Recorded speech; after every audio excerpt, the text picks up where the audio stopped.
नमस्कार, श्री स्वामी समर्थ. तुमचं सर्वांचं आजच्या नवीन व्लॉगमध्ये पुन्हा एकदा मनापासून स्वागत आहे. तर आज गणेश चतुर्थी आहे, तर सर्वांना गणेश चतुर्थीच्या खूप खूप खूप शुभेच्छा. आणि गणपती बाप्पाची कृपा तुमच्यावर आणि तुमच्या कुटुंबावर सदैव राहो. तुमच्या ज्या काही चांगल्या इच्छा आहेत ते गणपती बाप्पा नक्की पूर्ण करो, अशीच मी गणपती बाप्पाच्या चरणी आणि स्वामींच्या चरणी प्रार्थना करते आणि आजच्या व्लॉगला सुरुवात करते. तर गणपती बाप्पाची जी मूर्ती आहे ती आम्ही 6 तारखेला रात्रीच आणलेली होती. म्हणजे शुक्रवारी रात्रीच आम्ही मूर्ती आणून ठेवलेली होती, कारण सकाळी गुरुजी लवकर येतात आणि मग प्रतिष्ठापना करायला खूप घाई होऊ नये म्हणून आम्ही आदल्या दिवशी रात्रीच दरवर्षी मूर्ती आणतो गणपती बाप्पाची.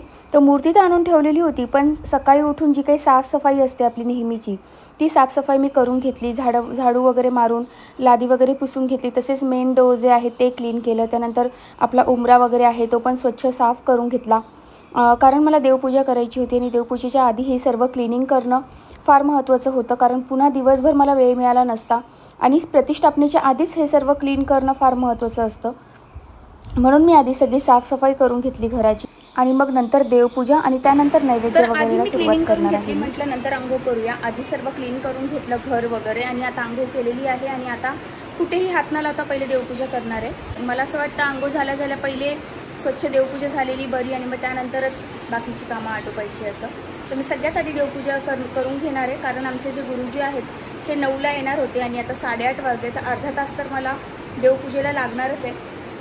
तर मी व्यवस्थित आता देवपूजा करून घेते आणि मग त्यानंतर सगळी बाकीची तयारी करते, कारण गुरुजी आल्यानंतर त्यांना प्रत्येक गोष्ट हातात द्यायला लागते.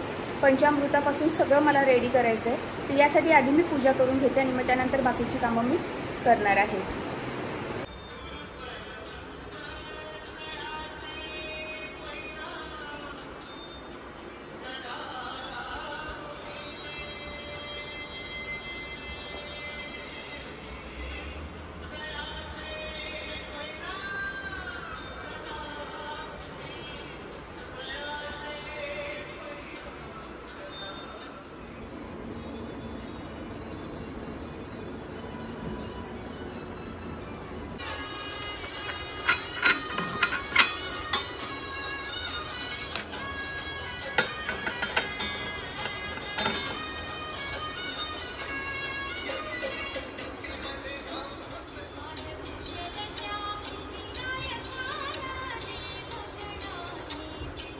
शिवाय माधवाय नमः. 3 वेळेला शैव एकदंत कपिलो गजकर्णगा लंबोदरस्य विकटो विघ्ननाशो गणाधिपा धूम्रकेतु रुगणाध्यक्षो भागगंधे शिवे सर्वार्थ साधिके शरण्य त्र्यंबके गौरी नारायणी नमस्तुते.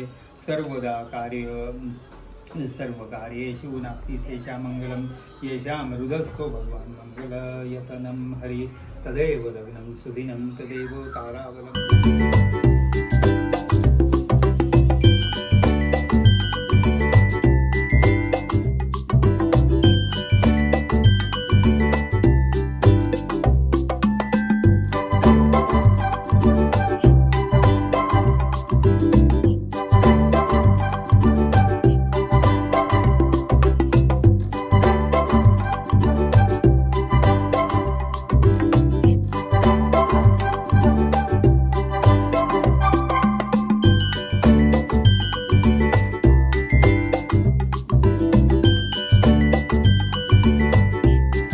तर अशा प्रकारे गणपती बाप्पाची प्रतिष्ठापना झाल्यानंतर सर्वात आधी मी नैवेद्याला सुरुवात केली, कारण नैवेद्य हा वेळेत दिला गेला पाहिजे, कारण नैवेद्य दिल्यानंतरच आपण आरती करू शकतो.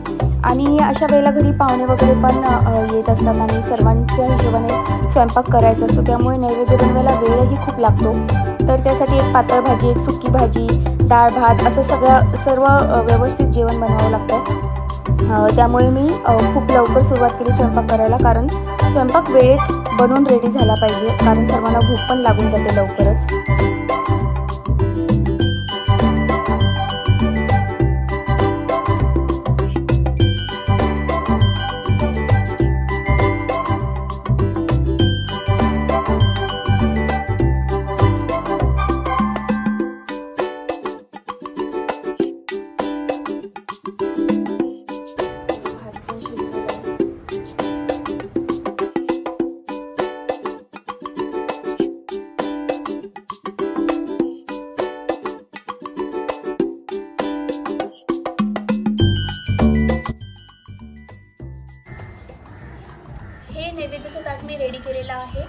यामध्ये काय काय आहे तर सर्वात आधी ही आहे चपाती, हे आहे कोशिंबीर, हे श्रीखंड, त्याच्यानंतर ही बटाट्याची सुकी भाजी आणि हे वालाचं भेळ आणि हा आहे डाळ भात. तर अशा प्रकारे नैवेद्याचं ताट माझं रेडी झालेलं आहे.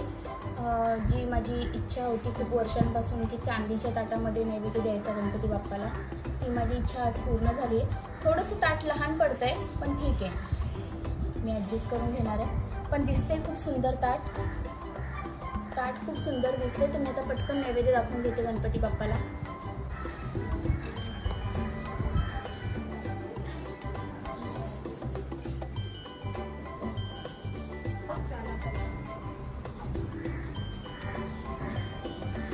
गणपती बाप्पाला नैवेद्य दाखवलेला आहे.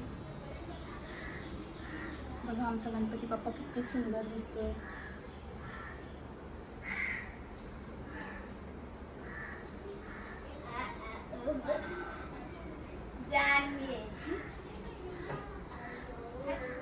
गणपती बाप्पाचा पाण्याचा तांब्या पण आपण इकडे जवळ ठेवून घेऊया.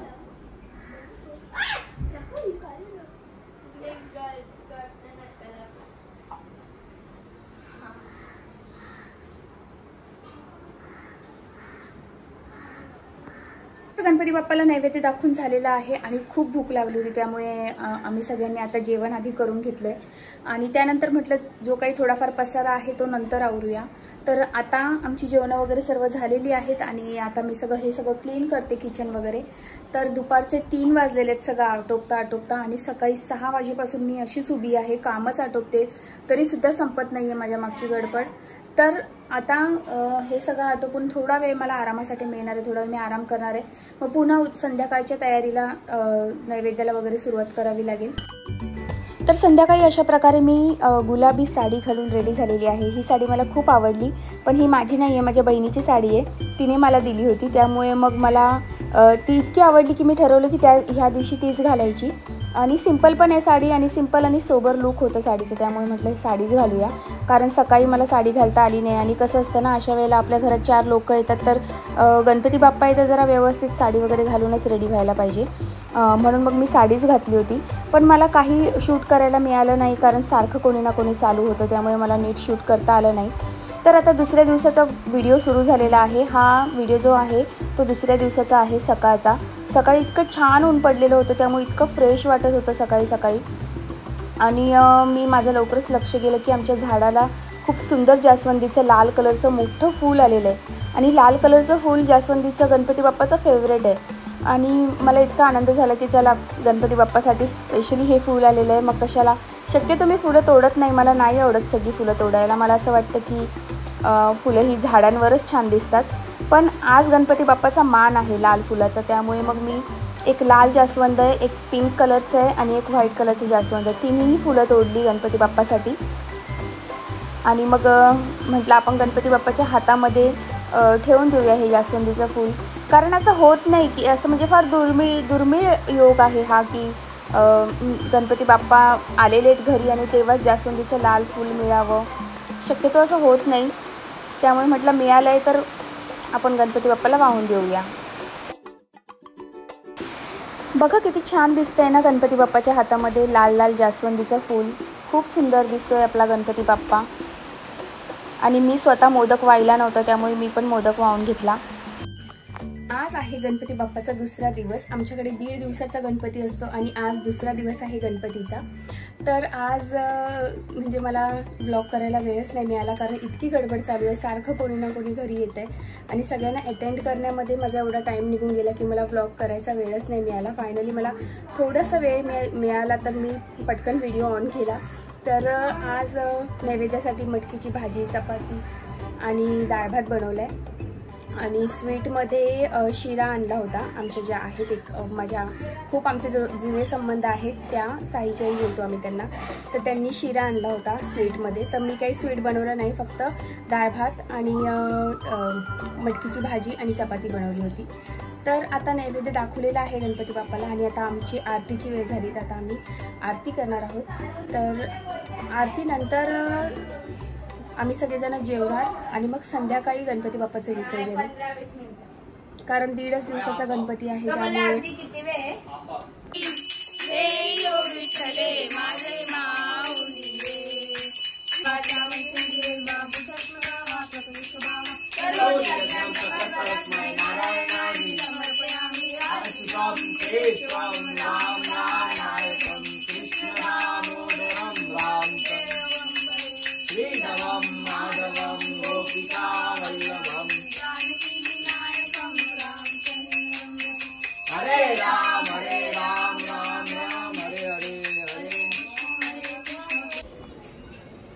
तर थोड्याच वेळात आमच्या गणपतीचं आम्ही विसर्जन करण्यासाठी आम्ही रेडी होत आहोत, कारण 1.5 दिवसाचा आमचा गणपती आहे आणि संध्याकाळ ऑलमोस्ट झालेली आहे. जास्त काही नाही, साडी वगैरे तर नाही घालणार आहे, कारण खूप धावपळ होते आणि मग साडीमध्ये मॅनेज करायला जरा कठीण होतं, त्यामुळे मी ड्रेसेस घालणार आहे.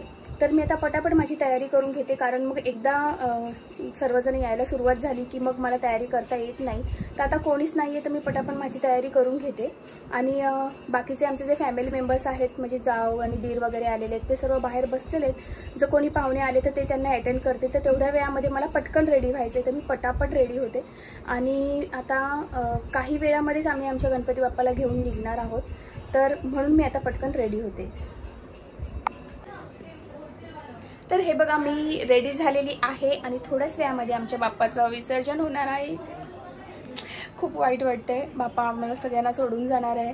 आणि येण्याच्या आधी जेवढे एक्साइटमेंट असते, जेवढा आनंद असतो की बाप्पा येणार आहे, तेवढंच मनाला थोडंसं असं म्हणजे काय सांगू, असं शब्दात नाही सांगता येणार, पण थोडंसं असं दुःख होतं की बाप्पा आपल्याला सर्वांना सोडून जाणार आहे. खरं तर मनात आपल्या बाप्पा असणारच आहे, पण जेव्हा बाप्पा घरामध्ये असतात तेव्हा जे प्रसन्नता असते, जे काही छान वातावरण असतं, ते सर्व मी खूप मिस करणार आहे. तर आता मी तयारी करते, शिदोरी वगैरे पण द्यायची असते बाप्पाच्या सोबत आणि आरतीसुद्धा करायची. तर आमचे जे नातेवाईक आहेत ते पण येत आहेत आणि ओळखीची लोकंसुद्धा येत आहेत. तर आता आम्ही आरती घेणार आहोत. आरती घेतली की लगेच बाप्पाची निघण्याची आम्ही तयारी करणार आहोत.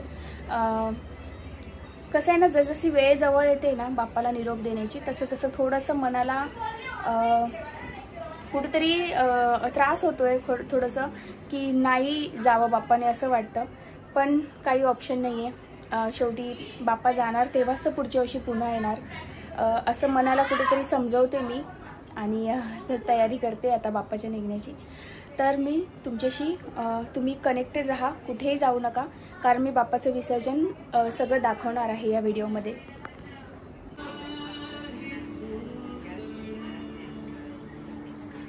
अरे काकाने आठवण नाही केली होल करायची. अगं खूप गडबड ग, लक्षात नाही आलं ते. माझ्या पण डोक्यात सॉरी.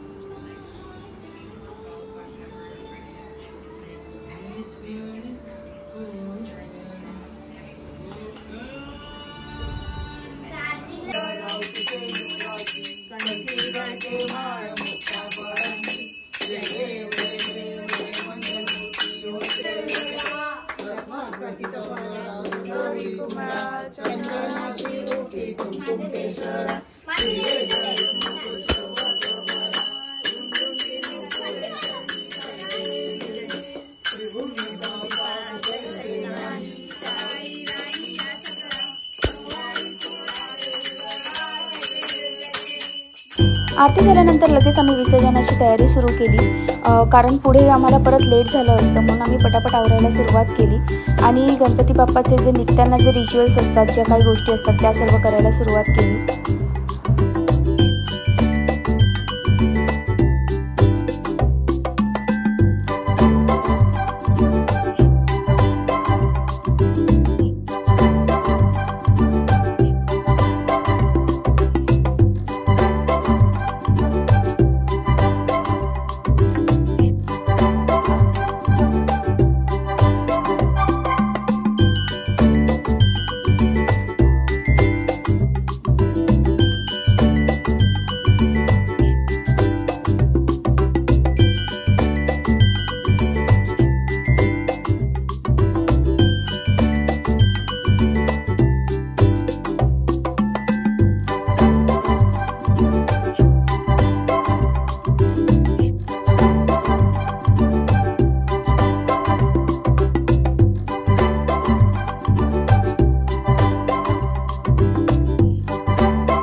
उलटा टाकलं जरासा नको फोन पडेल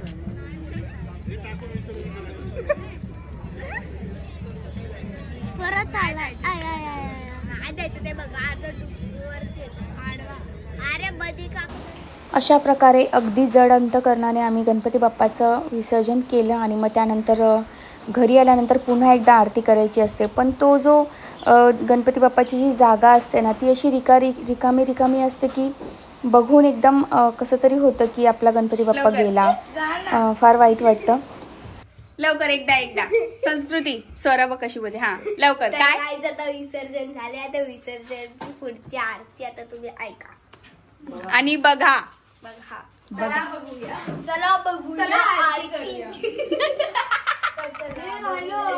चला बघूया आरती.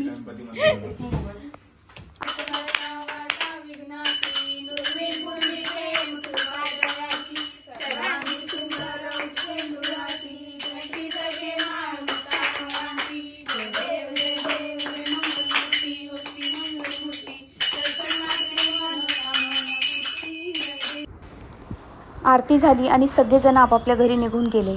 पण ही जी जागा आहे ना ती बघून मला जे मनाला दुःख होत होतं ना की हे मखर इतकं सुंदर आहे पण गणपती बाप्पाशिवाय त्या मखराला शोभा नाही आहे आणि गणपती बाप्पाची जागा आता ह्या मातीने घेतलेली आहे. खूप वाईट वाटतं पण काय करणार, गणपती बाप्पाचं विसर्जन तर करावंच लागणार ना. तर असा होता आजचा व्लॉग, गणपती स्पेशल व्लॉग. तर तुम्हाला व्लॉग कसा वाटला ते कमेंटद्वारे नक्की कळवा. व्हिडिओ आवडला असेल तर नक्की लाईक करा, सबस्क्राईब करा. चला तर मग पुन्हा भेटू अशाच एका सुंदर व्हिडिओमध्ये. तोपर्यंत श्री स्वामी समर्थ.